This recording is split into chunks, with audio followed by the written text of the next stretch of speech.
할렐루야. 오늘도 주님의 은혜와 평강이 여러분과 함께하기를 축복합니다. 사람이 살아가는데 두 종류가 있다고 생각을 합니다. 한 사람은 모든 것이 하나님의 은혜라, 은혜로 산다 이렇게 생각하는 사람과요. 한 종류는 내 힘으로 사는 거지 이렇게 생각하는 사람, 두 종류가 있는데요. 전혀 그 두 종류의 사람은 살아가는 태도가 다르지요. 모든 것이 내 힘으로, 내 능력으로, 내 노력으로 사는 거다 이렇게 생각하는 사람은 교만해져서 누구와도 뭘 나눌 생각이 전혀 없게 됩니다. 하지만 모든 것이 하나님의 은혜였다 이렇게 생각하는 사람은 뭐든지 간에 은혜였기 때문에 항상 많은 사람과 나누면서 살아가는 그런 삶을 살게 되는 것이에요. 성도 여러분, 오늘 또 십자가의 보혈의 피가 여러분에게 흘러들어가서 여러분을 통해서 프리즘처럼 많은 사람들에게 흘러나가게 해야 합니다. 하나님의 은혜가 여러분 가운데 흘러 들어와서 그 은혜를 많은 사람들에게 베풀며 살아가는 여러분들이 되시기를 주의 이름으로 간절히 축원합니다. 오늘 아침 하나님께서 우리에게 허락해 주신 말씀은 사무엘상 30장 16절에서 31절 말씀입니다. 그는 다윗을 인도하여 내려갔다. 그 습격자들은 블레셋 족속의 땅과 유다 땅에서 약탈하여 온 그 많은 전리품을 가지고 사방으로 흩어져서 먹고 마시며 큰 잔치를 벌이고 있었다. 다윗이 새벽부터 그 이튿날 저녁 때까지 그들을 치니 그들 가운데에서 낙타를 탄 젊은이 400명이 도망친 것 말고는 한 사람도 살아남지 못하였다. 그리하여 다윗은 아말렉 사람에게 약탈당하였던 모든 것을 되찾았다. 두 아내도 되찾았다. 다윗의 부하들도 잃어버린 것을 모두 찾았다. 다윗은 어린아이로부터 나이 많은 노인에 이르기까지 아들과 딸 그리고 전리품에서부터 아말렉 사람이 약탈하여 간 모든 것에 이르기까지 그 모든 것을 되찾았다. 다윗은 또 양떼와 소떼도 모두 되찾았다. 부하들은 가축을 몰고 다윗보다 앞서 가면서 다윗의 전리품이다 하고 외쳤다. 다윗이 부솔 개울 가까이에 이르니 전에 다윗을 따라갈 수 없을 만큼 지쳐서 그곳에 남아있던 나고자 200명이 나와서 다윗을 환영하고 다윗과 함께 오는 군인들도 환영하였다. 다윗도 그 군인들에게 가까이 나아가 따뜻하게 문안하였다. 그러나 다윗과 함께 출전하였던 군인들 가운데에서 악하고 야비한 사람들은 거기에 남아있던 이들이 못마땅하여 자기들과 함께 출전하지 않았던 군인들에게는 되찾을 물건을 하나도 돌려주지 말고 다만 각자의 아내와 자식들만 데리고 가게 하자고 우겼다. 그러나 다윗은 그들을 달랬다. 동지들, 주님께서 우리를 지켜주시고 우리에게 쳐들어온 습격자들을 우리의 손에 넘겨주셨소. 주님께서 우리에게 선물로 주신 것을 가지고 우리가 그렇게 처리해서는 안 돼요. 또 동지들이 제안한 이 말을 들을 사람은 아무도 없어. 전쟁에 나갔던 사람의 몫이나 남아서 물건을 지킨 사람의 몫이나 똑같아야 하오. 모두 똑같은 몫으로 나누어야 하오. 다윗이 이때에 이스라엘에서 정한 것이 율례와 규례가 되어 그때부터 오늘날까지 지켜지고 있다. 시글라고 돌아온 다윗은 전리품 가운데에서 얼마를 떼어 그의 친구들 곧 유다의 장로들에게 보내면서 그것이 주님의 원수들에게서 약탈한 전리품 가운데에서 떼어내어 선물로 보내는 것이라고 밝혔다. 베델과 라못 네겝과 얏딜과 아로엘과 심못과 에스드모아, 라갈과 여라무엘 사람의 성읍들과 겐 사람의 성읍들과 호르마와 고라산과 아닥과 헤브론과 다윗이 부하들을 거느리고 드나들던 모든 지방에 있는 사람들에게 그는 그 선물을 보냈다. 아멘. 믿음이 흔들렸던 다윗. 하나님과 함께하지 못하고 자기 생각대로 행동을 하고 인간적인 방법과 수단과 잔꾀로 위기를 넘기려 하다가 더 깊은 그런 수렁에 빠지게 됩니다. 하나님은 그럼에도 불구하고 여전히 다윗을 이스라엘의 왕으로 택하셨기 때문에 늘 그와 함께 하셨고 늘 그와 역사하셨고 그에게 피할 길도 주십니다. 특히 다윗은 이런 흔들리는 고난 속에서 이제 하나님의 민족을 이끌어 가야 할 리더로서 고난의 훈련 학교에 들어가게 된 것입니다. 다시 말하면 광야학교와 같이 이 고난을 통해서 신앙적으로 성숙하게 되고 인격적으로 성숙하게 되는 하나님이 왕으로서 그를 빚어가시게 됩니다. 자, 하나님의 은혜로 블레셋과 이스라엘 전쟁에 끌려갔지만 블레셋 장군들의 항의에 의해서 그 자신이 살던 시글락으로 회군을 하게 됩니다. 그러나 더 엄청난 시련을 맞게 되지요. 평소에 자신들이 괴롭혔던 약탈했던 아말렉 사람들이 다윗이 없는 틈을 타서 쫓아 들어와서 약탈하고 불지르고 다 모든 사람을 끌고 가버린 일이었습니다.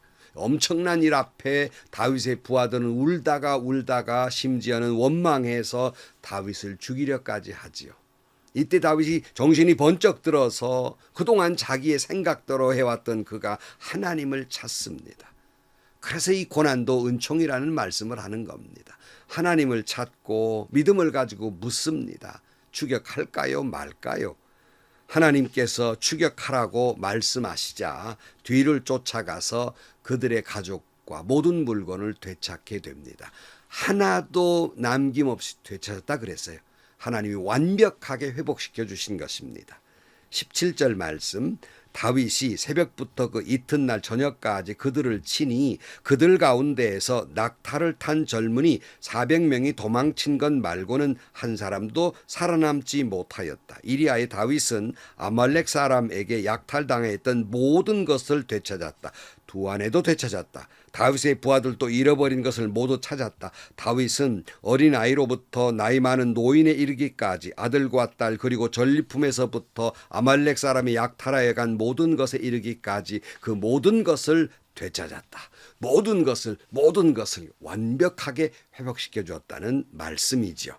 자, 이렇게 되니까 신이 난 부하들이 이 400명 부하들이 전리품을 앞세우고 다윗의 전리품이라고 신나게 돌아오는데 이때 그를 맞이했던 사람들이 좀 전에 있던 200명 못 가겠다고 주저앉았던 그들이 이제 나와서 반겨주게 됩니다. 21절 말씀, 다윗이 부솔 개울 가까이에 이르니 전에 다윗을 따라갈 수 없을 만큼 지쳐서 그곳에 남아있던 나고자 200명이 나와서 다윗을 환영하고 다윗과 함께 오는 군인들도 환영하였다. 다윗도 그 군인들에 가까이 나가 따뜻하게 문안하였다. 다윗의 마음이에요. 원망스러울 수도 있지만 그 200명에게도 따뜻히 대성군의 모습이에요. 그러자 이걸 못마땅히 여겼던 사람들이 있어서 악하고 야비한 사람들. 22절 말씀. 그러나 다윗과 함께 출전하였던 군인들 가운데서 악하고 야비한 사람들은 거기에 남아있던 이들이 못마땅하여 자기들과 함께 출전하지 않았던 군인들에게는 되찾은 물건을 하나도 돌려주지 말고 다만 각자의 아내와 자식들만 데리고 가게 하자고 우겼다 그랬어요.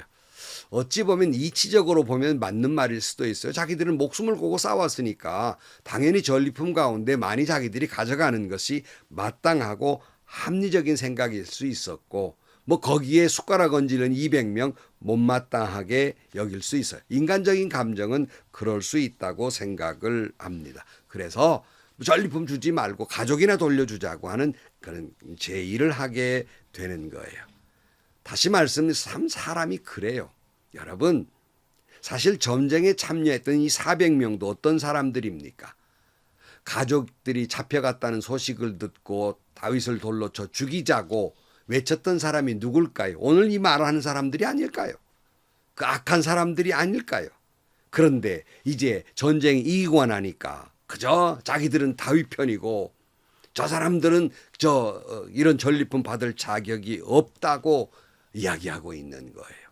그러니까 물론 뭐 주저앉았던 200명도 전리품 나누어 가질 만큼의 염치도 없는 사람이지만 사실은 여기 그러면 안 된다고 하는 사람은 또 어떤 사람입니까? 못지않게 그들도 자격이 없기는 마찬가지 아니겠습니까? 예수님의 탕자의 비유처럼 아버지 재산을 가지고 가서 탕진해버렸던 탕자도 문제지만 사실은 더 큰 탕자는 집안에 있는 아들이에요. 동생이 왔는데 그 인정 못하겠다는 그 아들이 더 큰 그런 탕자가 아니겠습니까? 자기들 공로를 내세우는 거예요. 이 모든 것이 하나님의 은혜였는데 우리 공로가 있다는 거지요.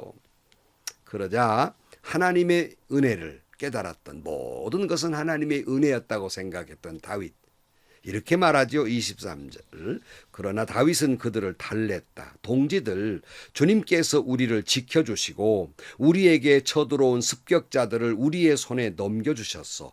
주님께서 우리에게 선물로 주신 것을 가지고 우리가 그렇게 처리해서는 안 돼요. 또 동지들이 제안한 이 말을 들을 사람은 아무도 없어. 전쟁에 나갔던 사람의 몫이나 남아서 물건을 지킨 사람의 몫이나 똑같아야 하오. 모두 똑같은 몫으로 나누어야 하오. 그랬어요. 여러분, 무슨 말이에요? 모든 게 하나님의 은혜라는 겁니다. 여기서 추격해서 이긴 것도 하나님이 우리를 지켜주셨고 우리에게 은혜를 베풀어 주어서 전쟁도 승리를 하고 전리품도 가진 것이 아니요.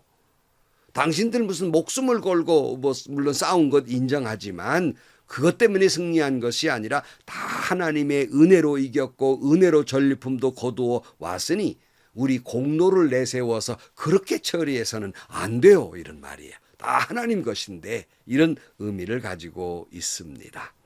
여러분, 그러니 여러분 전쟁에 참여하는 사람이나 주저앉았던 사람이나 똑같이 나누어야 하는 것이 하나님의 뜻이라 하는 겁니다. 사랑하는 성도 여러분, 여러분이 남들보다 더 수고를 많이 하고 노력을 하고 얻게 되고 누린 것이 있습니까? 남들보다 눈물을 흘리면서 고통의 세월을 지나면서 뭔가를 이루었습니까? 자기의 공이라고 생각하면 그거 콩 한 쪽도 나누기 싫을 것입니다. 그러나 그 모든 것이 내가 노력은 했지만 다 하나님의 은혜였다. 내 힘이 아니라 나는 노력을 물론 했지만 그 모든 것도 하나님이 이루어주지 않으면 불가능할 건데 하나님의 은혜로 이만큼 이루었다라고 믿는 사람은 나눌 수밖에 없어요. 내 공로가 아니라 하나님의 은혜이기 때문에 나도 그 은혜를 갚아야 하기 때문에 그렇습니다. 여기서 우리는 또다시 오프라 원프리의 사명에 대한 글을 말하지 않을 수 없습니다. 그는 이렇게 말했죠. 첫째로 남보다 더 가졌다는 것은 축복이 아니라 사명이다. 남보다 더 아파하는 것이 있다면 그것은 고통이 아니라 사명이다. 남보다 설레는 꿈이 있다면 그것은 망상이 아니라 사명이다. 남보다 부담되는 어떤 것이 있다면 그것은 사명이다. 다 사명이에요. 다윗은 그렇게 하는 것을 규례로 삼게 됩니다. 그래서 전통적으로 그걸 다 이어오게 되지요. 이것이 하나님의 마음이에요. 모든 것이 하나님의 은혜입니다. 다윗은 거기에 멈추지 않아요. 전리품 그 군인들에게만 주지 않습니다. 유다 모든 장로들에게 다 그것을 다 또 나눠줘요. 25절 다윗이 이때 이스라엘에서 정한 것이 율례와 규례가 돼 그때부터 오늘까지 지키고 있다. 시글락으로 돌아온 다윗은 전리품 가운데 얼마를 떼어 그의 친구들 곧 유다의 장로들에게 보내면서 그것이 주님의 원수들에게서 약탈한 전리품 가운데 떼어내어 선물로 보내는 것이라고 밝혔다 그랬어요. 아니 여러분, 다윗의 친구들 주변의 유다의 장로들 무슨 공로가 있습니까? 아무것도 없어요. 하지만 그것조차도 그 모든 것을 나눕니다. 왜 그래요? 은혜이기 때문에 그래요. 다 하나님의 은혜라고 생각하니까 공이 있든 없든 아니 도리어 방해한 사람들에게도 골고루 나누게 합니다. 바로 이것이 하나님이 계획하신 대로 하나님이 택하신 다윗을 왕으로 되는 데 있어서 그의 신앙과 신앙 인격과 그리고 인격적 자질을 갖추게 하는 과정 속에서 얻어진 축복이라는 말씀입니다. 성도 여러분, 우리도 그렇잖아요. 모든 것이 하나님의 은혜입니다. 그런 거로 저나 여러분의 가진 것을 독점할 수 없습니다. 작은 것 하나라도 은혜이기 때문에 나눌 수밖에 없는 겁니다. 모든 것이 하나님의 은혜이니 내가 가진 것이 콩 한 쪽이라도 누군가와 나누어야 한다는 것이, 이것이 신앙인입니다. 이것이 믿음의 공동체의 모습입니다. 오늘 또 모든 것 위기 가운데서도 하나님의 은혜를 깨닫고 그 은혜를 깨달았으니 위기 가운데서도 나누며 사는 여러분들이 되시기를 주의 이름으로 간절히 축원합니다. 기도하시겠습니다. 하나님 아버지, 사람은 세상의 공로나 또는 자기 힘을 이야기하지만 오늘 저희들 모든 것이 하나님의 은혜였음을 다시 한번 고백합니다. 내가 수고했다고 해도, 내가 노력을 했다 해도 하나님의 은혜가 아니고는 아무것도 할 수 없는 존재들입니다. 그 은혜를 늘 잊지 않게 하시고, 그것이 은혜이니 또한 나만이 독점하는 은혜가 아니라 많은 사람들에게 나누어줄 줄 아는 은혜 위에 은혜가 있게 하여 주옵소서. 예수님의 이름으로 기도하옵나이다. 아멘.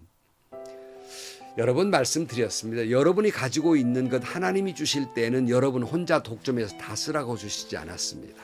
여러분이 가지고 있는 능력이든지 물질이든지 힘이든지 혼자를 위해 쓸 수는 없습니다. 하나님은 그걸 가지고 누군가에게 나누어 주라고 이웃의 몫이 있는 거예요. 그걸 다 쓰면 이웃의 것을 도적질하는 것입니다. 모든 것이 은혜입니다. 그러므로 모든 것을 나눌 줄 아는 삶을 살아야 할 것입니다. 이것이 신앙인입니다. 이것이 믿음의 공동체의 모습입니다.